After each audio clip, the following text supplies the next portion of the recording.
Hey everybody, it's Jason Blaha here, and once again it is time for my client Nick's vlog. And wait, some of these got a little bit out of order, but that's okay. Now that I'm looking at it as I'm recording over, but Nick is again a novice lifter in his 40s who has lost a lot of weight. Like he's lost 150 pounds. Right? He's been up over 400 pounds. He's, had a nice, successful weight loss journey, runs marathons now, and again, just wants to get strong and do it the right way, do it carefully, learn proper form, stay on good programming. And this is what we do for him. And we decided when he offered to do vlogs that we came to that realization that Nick is relatable to people. All right, he's more relatable to a lot of my lifters who are over 40, who are fairly new, because we get that for my audience. I have a pretty wide range of people. I have quite a few elite lifters. In fact, I just had an elite lifter hired me to coach him this week. And elite means when your squat and deadlift is over 600 pounds, you're elite. So, I have this wide diversity here, and I think, again, it's really nice for the vlogs because it shows people how do we program for people at different stages. Because I'll eventually put Nick into some 5-3-1-ish type programming, right? It might be similar to what I do. It might be similar to what we're seeing Isaac do or whatever, instead of just the traditional 5-3-1. But we'll probably eventually take him over to something like that, right? We probably will. But in the meantime, he does a 4-day upper-lower split, which is what I recommend to people as soon as you tap out linear progression on a full body. I think that upper-lowers are the way to go. A focus on big barbell movements. A lot of people are surprised, like, why you have them doing a lot of 10s. Yeah, we're doing a lot of 10s. So what? Helps get conditioning up, helps get you in shape, it builds muscle. Deadlifts we keep down around 5, but most of his other stuff is around 10 reps.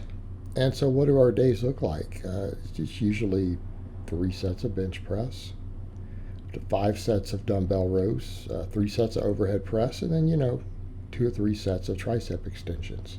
That's his upper body days. Everything's being worked.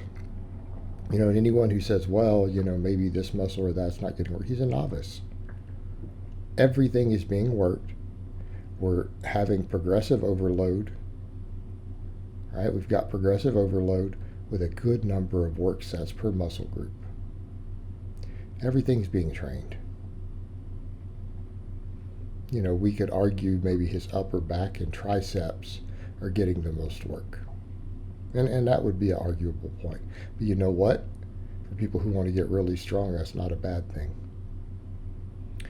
Lower body days, we do back squats. He does deadlifts. We do goblet squats, and then he does reverse hyper. So, again, why these movements? Well, barbell back squat. King of lower body exercises. King of athletic movements. And every coach agrees on this. I saw Winning giving a seminar to a bunch of strength coaches at a university, and he was talking about the back squat, and he says, look, we all agree that the barbell back squat is the single best lift for improving an athlete overall, right? And he's kind of like, right, we all agree on that, because if we don't agree on that, then we've got a problem. And Winning is a phenomenal coach. He's a phenomenal coach. Works with firefighters, works with military special forces, all these people, and even he's telling you this, as a guy who's hit 1,000-pound squats, 900-pound raw, and is in his 40s, never been hurt, and he's telling people, look, the back squat. Also has a master's in exercise science. So, Winning's got some pretty good credentials. And, and he'll tell you this stuff. This is the best thing you could do for athletes. So for someone like Nick, who runs marathons and who wants to continue his weight loss journey but wants to gain muscle and strength and be really functional, Squat's the most functional exercise you could do. It is the single most functional exercise you could do. Now, people say, but Jason, what about pull-ups? What about deadlifts? Don't you love those? I do love those, and I think they are very functional. I don't know that they beat the squat for just improving function and athleticism. But they are very good for it. But he's not strong enough to do pull-ups. Man, I got these things all mixed up in this. I don't know how these files got so mixed up. But I tried really hard to organize them, and then when I put them into the thing, they went all crazy. But we squat. He does deadlift, the conventional deadlift. I argue the conventional deadlift is the king of exercises. Right? Builds your posterior chain, back, quads, everything. Right? It'll make you thick and strong top to bottom. About the only thing the deadlift isn't going to build is your arms and your pecs. That's it. It'll build everything else. Of course, we do very limited volumes for him. The more advanced guys do a lot of deadlift volume. Novices, we don't want to do that. They can't handle it.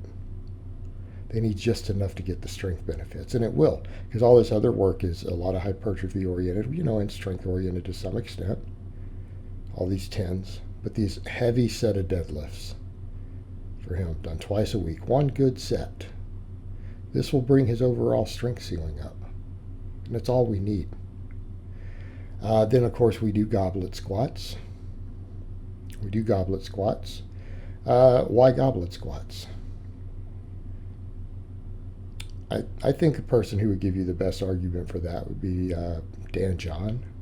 Again, world-class level strength coach, who is credited with basically inventing the goblet squat. And he said he doesn't know how true that is. He's the first one he knew of who he came up with it on his own and started popularizing it one day. But he's like, I'm sure someone else has done it before me. But he's credited with it. So look at the depth that he gets. Look at the hip mobility that we get, especially for a taller guy like that.